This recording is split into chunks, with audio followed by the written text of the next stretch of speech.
High, আমি আজকে চলে এসেছি যে ভিডিওগুলো কেউ দেখতে চায় না সেগুলো নিয়ে। সেটা হচ্ছে বই রিভিউ। হ্যাঁ, আমি জানি যে এখনই সবাই বন্ধ করে দিবে। সেটা হইতেছে যে আমি রিসেন্টলি ২টা বই পড়ছি। একটা হচ্ছে আরণ্যক আর একটা হচ্ছে চাঁদের পাহাড়। লেখা হচ্ছে বিভূতিভূষণ বন্দ্যোপাধ্যায়ের, এবং ২টা লেখাই সে যে খুবই প্রকৃতিপ্রেমী এইটা আসলে বোঝা যায়। সবচেয়ে মেইন ইম্পর্টেন্টলি যেটা আমি শিওর না, তারপর আমি একটু বলবো যে আমি যেটুকু পড়ে বুঝলাম এবং তার কি বলে বায়ো পড়ে যেটুকু বুঝলাম, সে নাকি অনেক ঘরকুনো। সে ঘরকুনো হয়ে সে কিভাবে প্রকৃতির এত কিছু কল্পনা করছে, তাও না হয় আরণ্যক বুঝলাম যে দেশের প্রকৃতি কল্পনা করতেছে। হ্যাঁ, চাঁদের পাহাড়ে সে আফ্রিকার প্রকৃতি পড়ে পড়ে কল্পনা করে নিয়ে ফেললো। এইটা তো আসলে মানে বিশ্বাস করার মতো না। মানে খুবই সুন্দর রাইটিং। জাস্ট একটা জিনিস একটু বলবো, চাঁদের পাহাড় আমার কাছে ইজি রিড মনে হয়েছে। ইজি রিড বলতে আমার কাজের ফাঁকে ফাঁকে আমি পড়ছি, আমার ১-১.৫ দিনও লাগে নাই আর কি। হ্যাঁ, কিন্তু আরণ্যক পড়তে আমার ভালোই কষ্ট হয়েছে। ঠিক কেন কষ্ট হইলো এটা নিজেও বুঝলাম না, বাট এটা বুঝলাম যে এখানে প্রকৃতির এত এত বর্ণনা দেওয়া হয়েছে, সেটা আমার অ্যাটেনশন স্প্যান খারাপ না, বাট তারপরে তো আমি এই জেনারেশন না হইলো মিলেনিয়াল জেনারেশনে, বাট মনে হয় ওই যে টিকটক দেখতে যে মানে হ্যাঁ অ্যাটেনশন স্প্যানের এত খারাপ অবস্থা যে বর্ণনা পড়তে একটু ধৈর্যের প্রয়োজন হয়েছে। বাট ২টা বইয়েরই এন্ডিং মারাত্মক সুন্দর। হ্যাঁ, মানে অ্যাটলিস্ট মনে গেঁথে থাকবে এরকম এন্ডিং। হ্যাঁ, আরণ্যকের ক্ষেত্রে একটু বলতে পারি যে একটা ছেলে জমিদারি দায়িত্ব মানে চাকরি খুঁজে আর কি। হ্যাঁ, বেকার থাকে, চাকরি খুঁজতে খুঁজতে সে তার এক ফ্রেন্ডের জমিদারিত্বের একটা পার্ট দেখতে চায় আর কি, দেখতে যায়।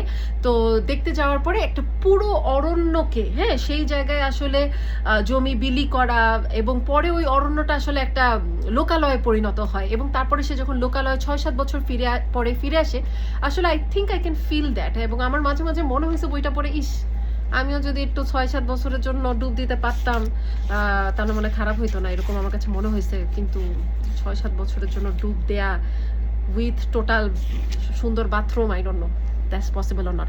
আমি বেশি লম্বা করব না ভিডিওটা, আমি জাস্ট আমার একটা ফেভারিট প্যারাগ্রাফ পড়ে শোনাবো আরণ্যকের।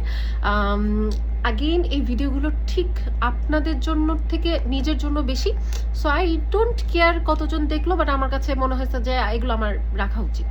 আচ্ছা, মানে আজাইরা নাচানাচি ভিডিও থেকে অ্যাটলিস্ট এগুলো বেটার, রাইট? আচ্ছা, সো একটা প্যারাগ্রাফ আমি একটু বলি, যেমন আরণ্যকে লেখা। বর্বর আর্য জাতি ৪-৫ হাজার বছরের মধ্যে বেদ, উপনিষদ, পুরাণ, কাব্য, জ্যোতির্বিদ্যা, জ্যামিতি, চরক সুশ্রুত লিখিল, দেশ জয় করিল, সাম্রাজ্য পতন করিল, ভেনাস দ্য মিলোর মূর্তি, পার্থেনন, তাজমহল, কোলো ক্যাথিড্রাল গড়িল, দরবারি কানারা ও 5th সিম্ফনি সৃষ্টি করিল, এরোপ্লেন, জাহাজ, রেলগাড়ি, বেতার বিদ্যুৎ আবিষ্কার করিল, অথচ পাপুয়া নিউগিনি, অস্ট্রেলিয়ার আদিম অধিবাসীরা আমাদের দেশের ওই মুন্ডা, কোল, নাগা, কুকিগণ যেখানে সেখানে কেন রইয়াছে ওই ৫,০০০ বছর। এইটার সাথে মনে হয় না এটা সবাইকে ভালোভাবে বুঝাইতে পারছি, বাট পরের লাইনটা মনে হয় একটু বোঝানো যাবে।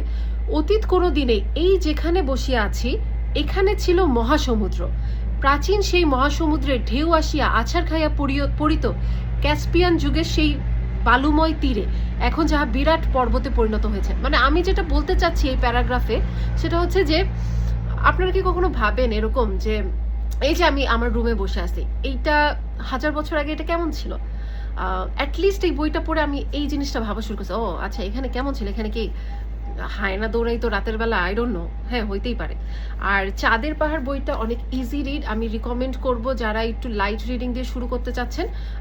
ওই যে বললাম আমার ১.৫ দিনও লাগে না এটা শেষ করতে। ১.৫ দিন কিন্তু আমি বলি না টানা ১.৫ দিন, হ্যাঁ বসলে কিন্তু এটা আধা ঘন্টাও লাগবে না। হ্যাঁ হ্যাঁ, একটু ব্র্যাক করতেছে, আমার একটু ফাস্ট রিডার, বাট কেন জানি আমার আরণ্যকে অনেক সময় লাগছে। বাট চাঁদের পাহাড় অনেক তাড়াতাড়ি শেষ করছি, লেখা খুব স্মুথ, এবং আরণ্যকের থেকে চাঁদের পাহাড়ের লেখা আমার কাছে স্মুথ মনে হয়েছে। হ্যাঁ, আর মজাও বেশি, কারণ এটা দেশের বাইরের কথা বলছে, তো তখনই একটা ভিজুয়ালাইজেশন চলে আসছে আফ্রিকা, এবং আমি হ্যাঁ পানি খাইতে পারতেছি না, মইরা যাইতেছি, পয়রা যাইতেছি, এরকম চিন্তা ভাবনা আসতেছে, এবং খুবই খুবই খুবই ভাল লাগছে।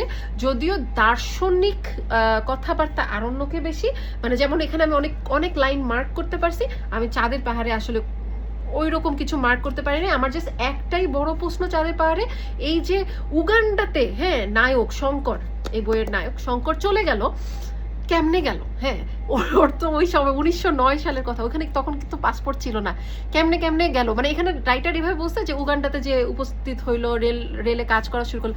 আমার মনে এটা বলছিলাম যে কেমনে গেল, ভিসা তো ছিল না, তাহলে কেমনে কোন ভাবে গেল।